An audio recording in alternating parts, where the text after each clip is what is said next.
So, good morning po sa ating lahat, no? Magandang umaga, magandang tanghali, at magandang gabi po sa lahat. Yan po. So, habang nagpapapicture kaming lahat dyan ng mga kapatid at dalawa naming pamangkin, no? Busy din ako sa kakabidyo kasi naalala ko yung time na yan, mga lode, yung lugar na yan, dyan kami talaga ang nakatira at ang aming maliit na kubo or ang aming bahay, mga lode, napakahirap talaga namin nung panahon, no? Maliban na sa aking mga pinsan ngayon na nananatili dyan sa lugar na yan ay talagang umaangat din ang kanilang mga buhay. At naalala ko noong mga panahon mga lode, diyan ako nag-garden, diyan ako maakyat ang mga niyog para pangbaon lang po at umakyat po ako para makuha po yung niyog para may pangbaon at pampamasahe na. Pamasahe at baon sa school mga lode. Sobra talagang hirap dahil nga ako ang panganay sa lahat, bali 7 kami. Yung papa ko noon, siyempre, maliit pa yung mga kapatid ko.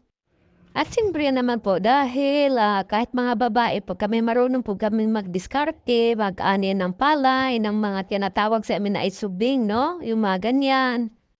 Noong panahon, mga bata pa kami mga lodi, kapag may mga nagpapaani, no? Nag-tracer, ay yung binta namin ay bibigay talaga namin sa aming mga magulang para pambili ng mga ulam. Kaya binalikan namin yan na lugar mga lodi kasi yung kapatid ko naka-black na nag-iisang lalaki, maliit pa siya, umalis kami dyan, nasa 13 years old pa po. Ngayon, nasa 40 na siya, kaya na-miss niya ang lugar. Kahit gaano kahirap ang buhay noong panahon mga lodi, buhay na buhay naman kami pero yung sakto lang talaga. Pero sa ngayon mga lodi, kahit ganito ang buhay natin, alam natin kung paano natin i-diskarte ang lahat ng bagay para kumita lang tayo mga lodi. At ito pa po, na-miss talaga namin na ating mga kapatid ko, sinusurbe namin ang lugar na yan kasi dyan noong panahon. Noong panahon ng mga bata pa po kami, dyan kami naglalaro, no? Takbuhan at dyan kami mismo, siyempre naman po dahil mga bata pa kami at alam naman natin. At minsan na nga hindi natin makakalimutan kung saan po tayo nanggagaling o pinanggalingan po natin dahil mamimiss po natin talaga. Yan po ang bahay ng aming mga pinsan. Talagang sila dito ay pinayaman ni Lord, no? Ayan, ang pinsan ko, dahil gali siya naglalaba, dahil dumating kami, tumikil po ang aking pinsan. Sa kanyang trabaho, dahil siya po ay naglalaba, dumating po kami, nakakadisturbo man sa kanya, pero okay lang yun.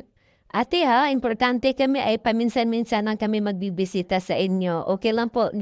At dito po kami kumuha ng buko, no? Dahil si Manay Iser po ay at mayroon ding ginagawa. So, dalawa po silang mag-asawa talaga tinigil po nila ang kanilang trabaho dahil dumating po ang mga persons, mga lodi.